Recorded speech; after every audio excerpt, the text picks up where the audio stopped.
organ grade system organization, which we all have, humans, reproductive organisms, have variety of systems.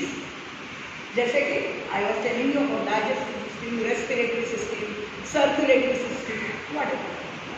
Now here, when you talk about endocrine systems, we have different axes and the controlling units. What is the meaning of this particular segment? We have hypothalamo-hypophyseal axis. I have taught you a few days back that we have the super controlling power in our body, which we call as a hypothalamus. It is part of the medulla. It is controlling the most important and multifaceted endocrine gland, that is called as pituitary. So hypothalamus controls hypophysis, and hypophysis has further hormones releasing all over the body, controlling certain endocrine glands. So I was telling you, this endocrine systems have endocrine axis. Is in the form of hypothalamo-hypophyseal thyroidal axis, hypothalamo-hypophyseal gonadal axis, hypothalamo-hypophyseal adrenal cortex axis, so on and so forth.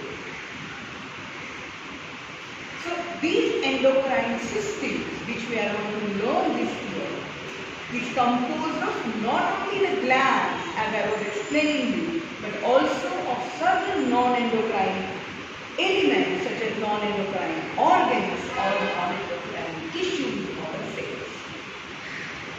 And to your interest, there are certain elements in the body which are acting as a growth factors, such as nerve growth factors and whatever, insulin growth factors. These are coming from non-endocrine elements, but they are also acting like a hormone.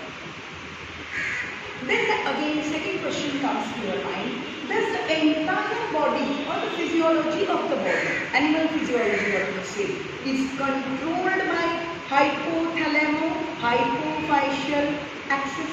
No. There are certain endocrine glands present in our body independently.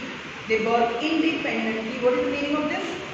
They are not under the control of pituitary or the hypothalamus, but under the control of certain other things in the body, such as maybe the composition in the blood, the levels of calcium, the levels of vitamin D, such as the parathyroid gland, or the best example is the second part of the adrenal gland, that is called adrenal medulla.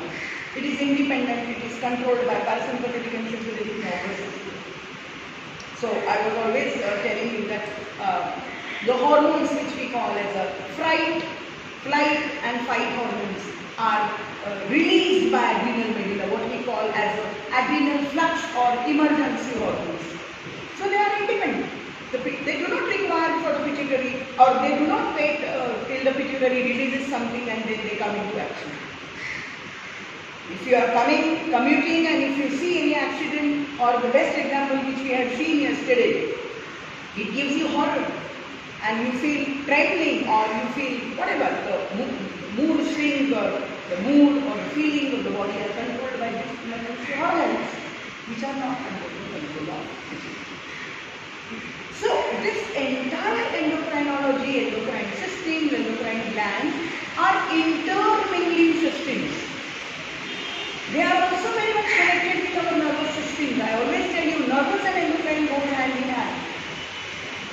You understand?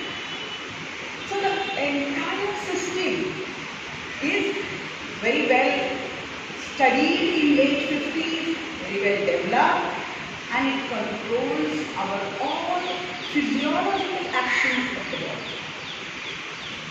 और उसी में से एक important organ grade system organization which we are going to learn, and that is female reproductive system.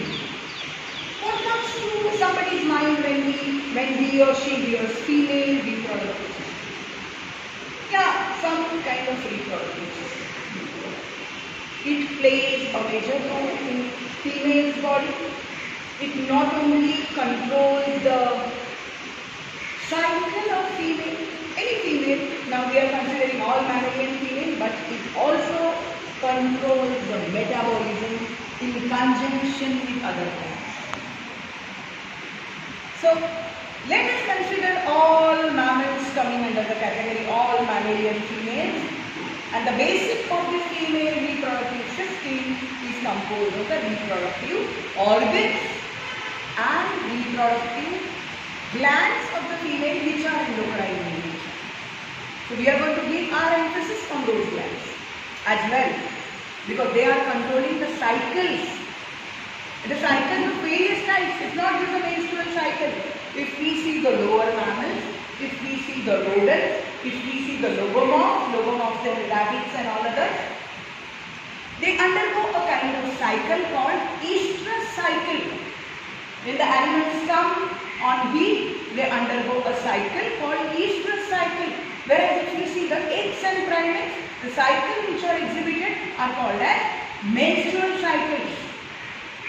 So reproductive cycles are the inseparable part of any mammalian female's body. You understand? So the reproductive structure of any female is composed of pair of ovaries, pair of fallopian tubes, pair of uterus, pair of cervix, pair of fallopian tube, uterus, cervix, vagina. This is the structure of the female reproductive system.